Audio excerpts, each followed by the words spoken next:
नमस्कार। आज हम भारत के लेटेस्ट इकोनॉमिक सर्वे को समझने की कोशिश करेंगे और देखेंगे कि इससे क्या खास बातें निकल कर आई हैं। तो इस सर्वे की शुरुआत ही एक बहुत दमदार सोच के साथ होती है। ये हमें याद दिलाता है कि दुनिया शायद हमारी कल्पना से भी ज्यादा तेजी से बदल रही है। तो फिर सवाल ये उठता है कि इस तेज रफ्तार दुनिया में भारत की इकॉनमी, उसका इंजन कैसा परफॉर्म कर रहा है। देखिए, भारत की कहानी को समझने के लिए पहले ये जानना जरूरी है कि पूरी दुनिया में आर्थिक माहौल कैसा है। और सर्वे के मुताबिक ग्लोबल इकोनॉमी एक काफ़ी मुश्किल दौर से गुजर रही है। जैसे जो ग्लोबल मैन्युफैक्चरिंग पीएमआई है ना, ये इकोनॉमी के हेल्थ का एक बड़ा इंडिकेटर है और ये 50 के निशान के आसपास ही अटका हुआ है। इसका सीधा सा मतलब है कि दुनिया भर में प्रोडक्शन और फैक्ट्रियां धीमी पड़ रही हैं। और जब इसमें हम बढ़ती महंगाई और दुनिया भर के जियोपॉलिटिकल तनावों को जोड़ते हैं तो पता चलता है कि माहौल वाकई काफ़ी चुनौतीपूर्ण है। तो अब सवाल ही उठता है कि इस ग्लोबल तूफान के बीच भारत का अपना आर्थिक इंजन कैसा चल रहा है। सर्वे में यहाँ एक बहुत दिलचस्प कॉन्ट्रास्ट दिखाया गया है। एक तरफ है पूरी दुनिया की अर्थव्यवस्था जो कई मुश्किलों से जूझ रही है, और फिर दूसरी तरफ है भारत जो अपनी स्थिर जीडीपी ग्रोथ और मजबूत घरेलू मांग के दम पर एक बिल्कुल अलग ही कहानी कह रहा है। और इस मजबूती का एक सबसे बड़ा सबूत है ये नंबर 2.6%। ये हमारे बैंकों का ग्रॉस एनपीए है, मतलब वो कर्ज जिसके वापस आने की उम्मीद कम है। और ये आंकड़ा पिछले 12 सालों में सबसे निचले स्तर पर है। इसका सीधा मतलब है कि हमारा बैंकिंग सिस्टम अब पहले से कहीं ज्यादा हेल्दी है। तो आखिर ये जो मजबूती है ये आ कहां से रही है? मतलब इस इंजन को पावर कौन दे रहा है? चलिए इसके कुछ की ड्राइवर्स को देखते हैं। एक बहुत बड़ी वजह है आम निवेशकों का बाजार में बढ़ता हुआ भरोसा। सोचिए, सिर्फ 4 सालों के अंदर एनएसई पर इन्वेस्टर्स की संख्या लगभग दोगुने से भी ज्यादा हो गई है। ये दिखाता है कि अब आम भारतीय भी देश की इकोनॉमिक ग्रोथ स्टोरी का सीधे तौर पर हिस्सा बन रहे हैं।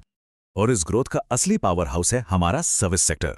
ये हमारी अर्थव्यवस्था का सबसे बड़ा हिस्सा है, मतलब देश के इकोनॉमिक आउटपुट में सबसे बड़ा योगदान इसी सेक्टर का है।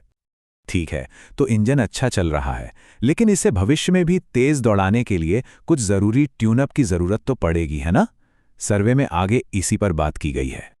तो सर्वे के हिसाब से ये सबसे जरूरी ट्यूनअप क्या है? इसका जवाब एक बड़े आइडिया के इर्द गिर्द घूमता है। और वो आइडिया है डीरेगुलेशन।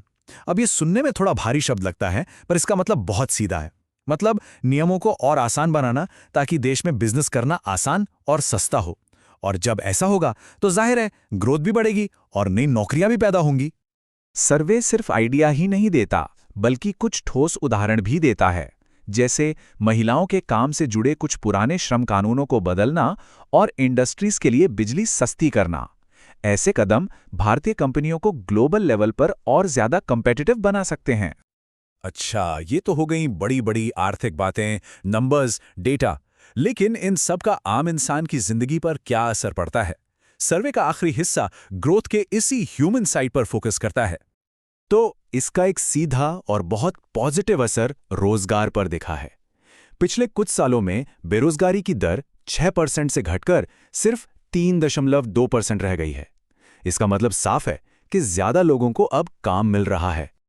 लेकिन सर्वे एक नई और बहुत जरूरी चुनौती की तरफ भी हमारा ध्यान खींचता है, और वो है मेंटल हेल्थ। ये डेटा साफ साफ दिखाता है कि मानसिक सेहत का हमारे काम करने की क्षमता पर कितना सीधा असर पड़ता है। जिनका मेंटल वेलबींग स्कोर कम है वो काम से कहीं ज्यादा छुट्टियां लेते हैं। और यहीं पर आकर यह सर्वे हमें एक बहुत बड़े सवाल के साथ छोड़ देता है। सवाल यह है कि हम आर्थिक विकास के इस तेज रफ्तार इंजन को लोगों की भलाई के साथ कैसे बैलेंस कर सकते हैं। हम ये कैसे सुनिश्चित करें कि ये इंजन सिर्फ रफ्तार ही ना पकड़े, बल्कि देश के हर नागरिक के लिए एक बेहतर जिंदगी की गाड़ी को भी आगे बढ़ाए।